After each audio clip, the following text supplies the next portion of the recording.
Natyrisht, kur flasim për shikuesit që nuk i din këto ngjashmëritë mes religioneve, duket sikur kreshmet janë Ramazani, Pashkët janë Bajrami i Madh. Ka një lloj kështu ngjashmërie të dukshme. Patjetër, tash më qenë se tema pak e gjanë, nështë duhet paku, nështë po mikin disa elemente pa i thanë, ne i vlerësojmë shumë, çdo vepër që bëhet në emër të Zotit për mirë, i vlerësojmë nga cila do jenë, ja kemi urdhëresë edhe ne si fetare që të nderohen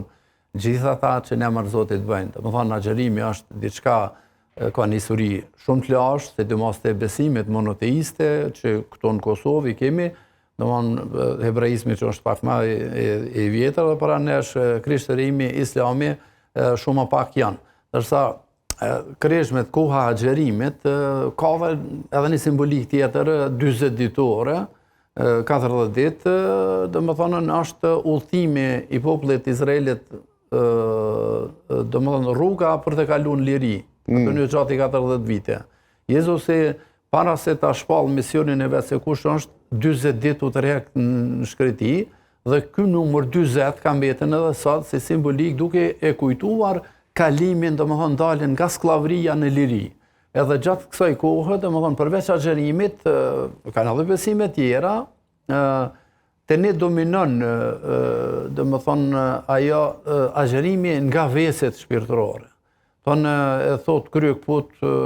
se edhe Jezusi akuzohet nga hebrejt e asaj kohe, thonë pse nuk e keni pak më rigjid agjerimin, po hani në momente kur nuk duhet më ngran gjitha. Dhe porosia ti ishte se ka rëndësi çka del nga njeriu, jo çka hin gojën e tij, edhe kjo është një paradigmë, një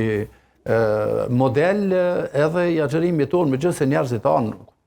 kuptohet, në asnjë mënyrë nuk e përjashtojmë ushqimin, është agjerimi nga ushqimi dhe këto bile i kena 2 apo 3 kategori të agjerimit, domethënë kur agjerohet vetëm nga mishi dhe bulmeti, kur agjerohet nga gjitha ushqimet vetëm me bukë dhe ujë, dhe është ai edhe më ekstrem kur tërë ditën ka njerëz që nuk ngrënin asgjë, mbajnë një agjerim të fortë, por poenta e agjerimit, unë mendoj që duhet të jetë tek gjithë fetarët, pa marrë parasysh kush janë, se e kena të njëjtin qëllim, që t'jemi në dritën e Zotit, dhe ajo dritë më na animu me qenë më të mirë me njëri tjetrin.